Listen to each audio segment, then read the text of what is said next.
ఖాళీ స్థలం కనిపిస్తే ఆక్రమణలే. ప్రభుత్వ భూములు ఖాళీగా ఉంటే రేకుల షెడ్లు, ప్రీకాస్ట్ వాల్స్ వేసి అక్రమ నిర్మాణాలు చేయడం యథేచ్ఛగా జరుగుతోంది.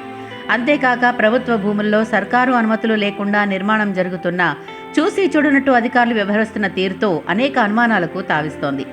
మెదక్ జిల్లా చిన్నశంకరంపేట మండలం కామారం గ్రామ శివార్లలో ప్రభుత్వ భూమిని ఆక్రమించి నిర్మాణాలు జరుగుతున్న ఘటన స్థానికంగా తీవ్ర చర్చకు దారితీసింది. సర్కారు అనుమతులు లేకుండా నిర్మాణం జరుగుతున్నా చూసి చూడనట్టు అధికారులు వ్యవహరిస్తున్న తీరుతో అనేక అనుమానాలకు తావిస్తోంది. సర్వే నెంబరు 166/1/A, 166/A/1/2లో సీలింగ్ భూమిలో SG snack food private limited company వారు అక్రమంగా పట్టా పొంది అక్రమ నిర్మాణాలు చేపడుతున్నట్టు పూలపల్లి యాదగిరి యాదవ్ ప్రభుత్వ అధికారులకు ఫిర్యాదు చేయడం జరిగింది.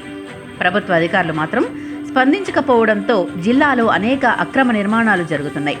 కబ్జాలపై ఫిర్యాదులు వస్తే ఏదో నామమాత్రంగా నోటీసులు ఇచ్చి అధికారులు చేతులు దులుపుకుంటున్నారే తప్ప ప్రభుత్వ భూములను రక్షించాలన్న సంకల్పం అధికారులకు ఉండడం లేదన్న విమర్శలు వస్తున్నాయి. ఇకనైనా అధికారులు స్పందిస్తారా లేదా వేచి చూడాలి. చిన్నశంకరంపేట మండల పరిధిలోని కామారం రెవెన్యూ గ్రామం సర్వే నంబర్ 166 సీలింగ్ భూమిలో ఇప్పుడు ఉన్నాం. మరి ఈ మీడియా ముఖంగా తెలియజేయనిది ఏమనగా, మేము గత 1977లో సీలింగ్ చట్టం పరంగా మా గ్రామ దళిత రైతులైనటువంటి హనుమంతగల అన్మయ్య గారికి 39.5 గుంటలు సీలింగ్ చట్టం ద్వారా అసైన్ చేశారు.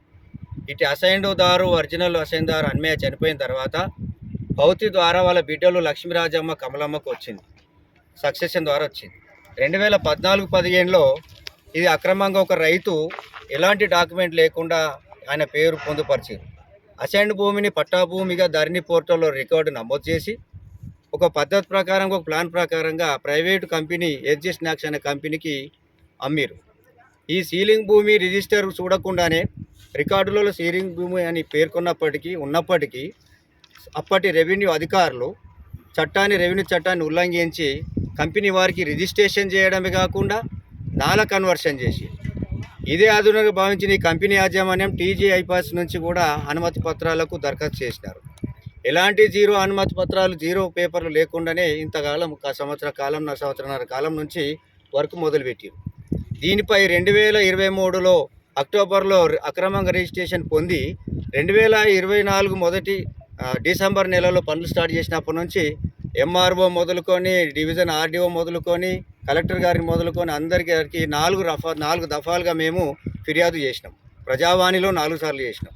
ప్రతి ఫిర్యాదుకు మా దగ్గర రిసీవ్డ్లు ఉన్నాయి. దీని మీద ఎట్లాంటి చర్యలు తీసుకున్నారని మేము 4 సార్లు అడిగినప్పటికీ చర్యలు లేవు.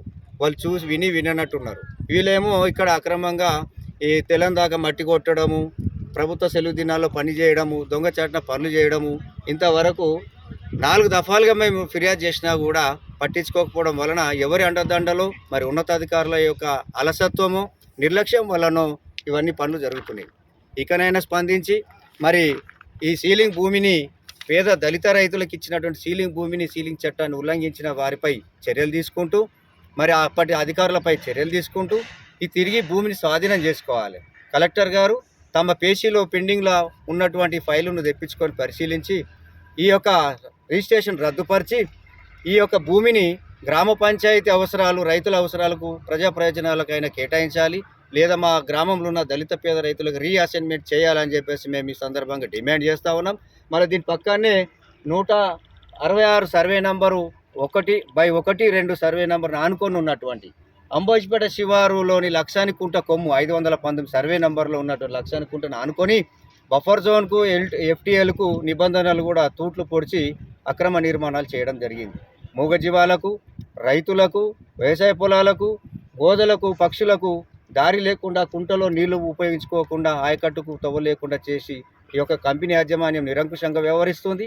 దీనిపై ఇకనైనా జిల్లా మండల స్థాయి అధికారులు ఈ చర్యలు వేగవంతం చేసి తక్షణమే ఈ భూమిని రికవర్ చేసుకొని బాధ్యులైనటువంటి వారిపై శిక్ష విధించి మరి యొక్క భూమిని మరోసారి డిమాండ్ చేస్తూ ఉన్నా. పేద దళిత రైతులకు కానీ మరి అవసరం అనుకుంటే గ్రామ పంచాయతీకి హ్యాండ్ ఓవర్ చేసి మా రైతుల అవసరాలకు ఉపయోగపడే విధంగా పక్షంలో ఈ బాధ్యులైనటువంటి వారిపై, అధికారులపై, ఈ వ్యక్తులపై, యాజమాన్యంపై హైకోర్టును ఆశ్రయించి కూడా మేము హైకోర్టును ఆశ్రయించి కూడా దీనిపై చర్యలు తీసుకోవాలని కోరుతా ఉన్నాం. ఆందోళన కూడా ఉధృతం చేస్తామని డిమాండ్ చేస్తాం.